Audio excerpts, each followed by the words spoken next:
atong gipadayon ang mga paghisgot dinhi sa ato ang channel o sa ato ang Facebook, guys. Ang mga pagtulun-an nga gibilin sa atong Ginoo, especially gyud sa tanan gyud nga mga isyu nga naa sa Biblia nga wala kundi sa uban pa nga mga preacher.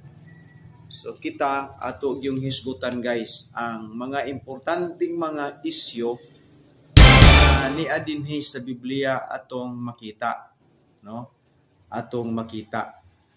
O gusto nako nga kini atong pagatun-an tungod kay daghan man ron nga mga tao nga ipalayo na ba ang mga tao sa kamatuoran, no? Gusto nato nga mahibaluta sa tinanay nga istorya sa Biblia, because ang Biblia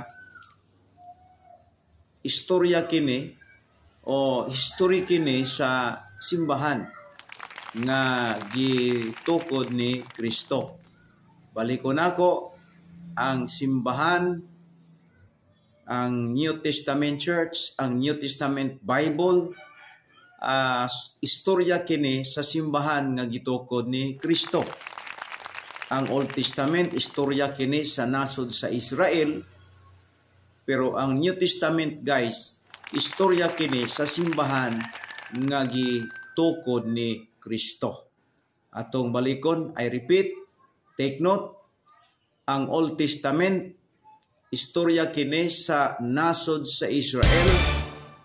Ang 39 books sa Old Testament, Talmud, ang Torah, istorya kini sa nasod sa Israel.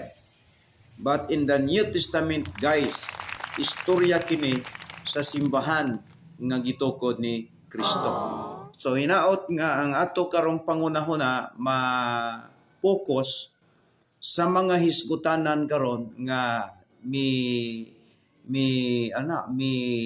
kuyanap sa ato ang palibot o kinahanglan kabaluta unsa ang unod sa New Testament Bible.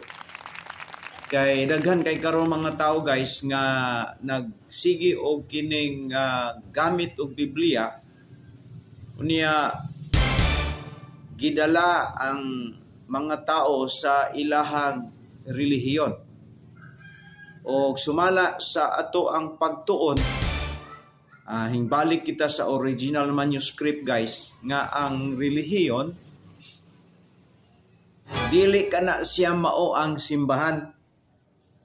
Ako nang iklaro sa kay ato sang pilo ng ato ang pilyo para nindot ang ato ang paghatag dinhi og mensahe.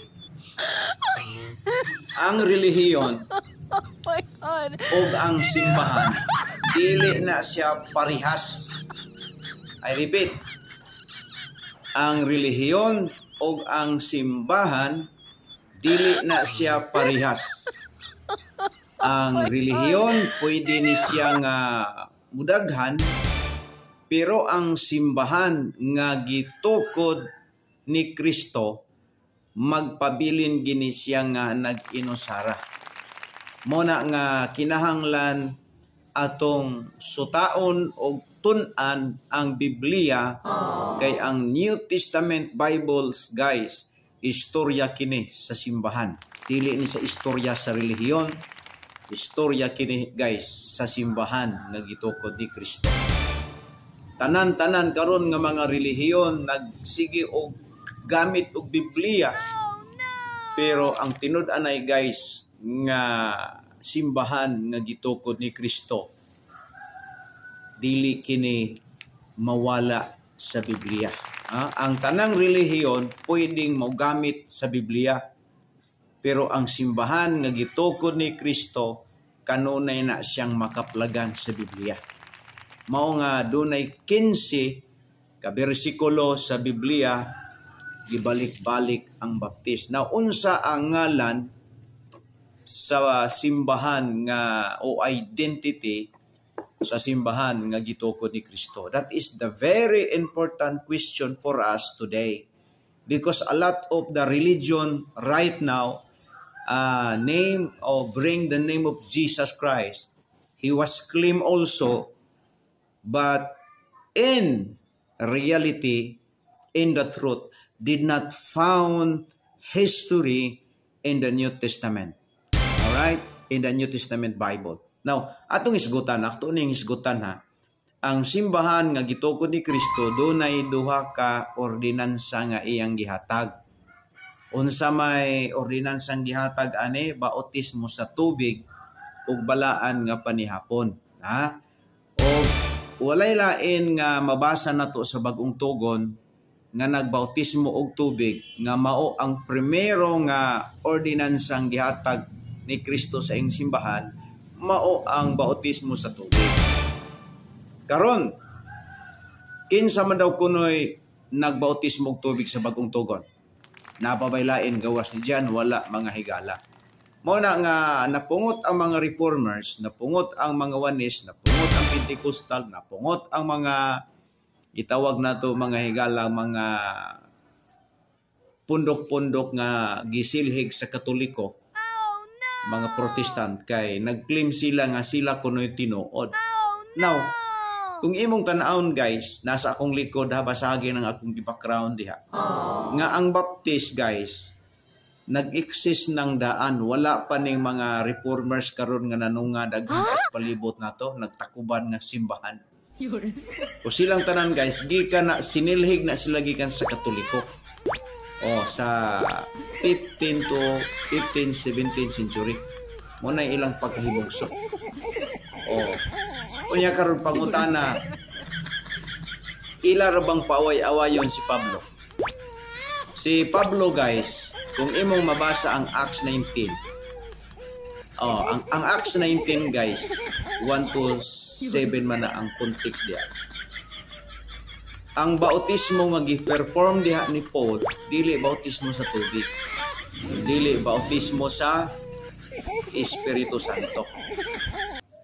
Kay ngano man, ang mga tao sa Efeso, katong 12 ka mga tinun-an dito, na bautismuhan nila ni John the Baptist sa tubig, ha? Klaro.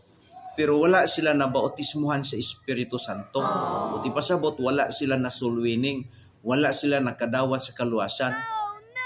O nga, kung imong tan-awon ang mong istorya guys, gibautismuhan sila ni Pablo pinaagi sa pagpandong sa iyang kamot o sila tanan nakadawat sa Espiritu.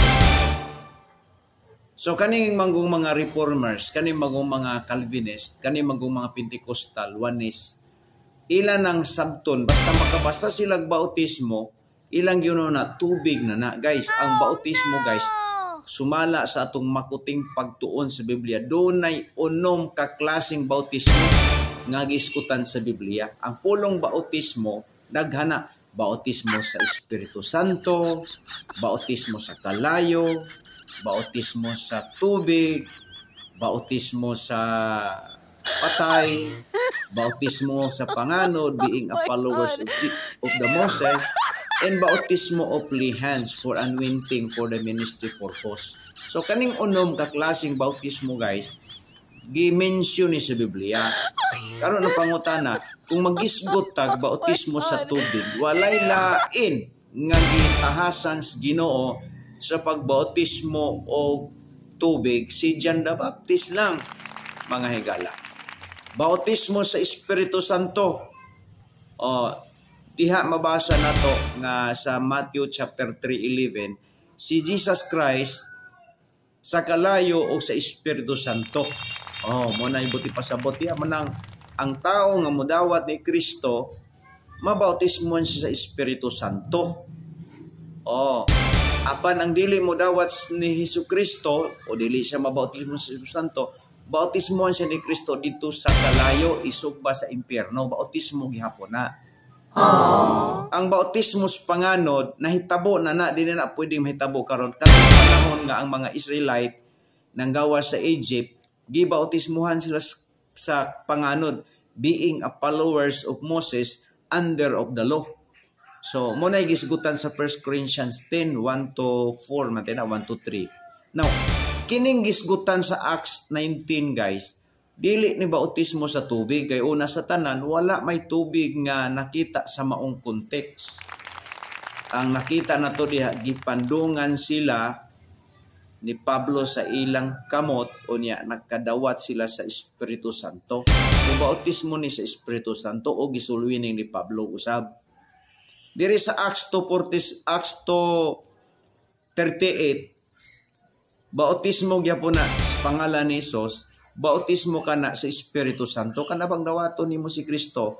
Kay balikon lagi nako sa maong context gyapon Acts 2:40 chapter 1 Acts 2 verse 1 to 47 wala kay mabasa ang tubig diha sa maong chapter. Guys, kini manggong mga oneness ug mga reformers puro sipyat ang mga pagtudlo niini. Mao nga kinahanglan gyud ta mahibalo nga ang baptist gyud guys mao ra gyud na siya ang tahasan sa Ginoo nga magbautismo og tubig. Tubig gyud. Wala tatahasi sa pagbautismo og Espiritu Santo. Kundi ang baptist gitahasan sa Ginoo mao ang pagbautismo sa tubig. Bisan gani si Kristo nga maoy manluluwas dito gani nagpailalom sa bautismo ni John the Baptist. Kanang ilang ingon nga sipyat ang bautismo ni John the Baptist, mga higala usa na kadakong sipyat nga statement.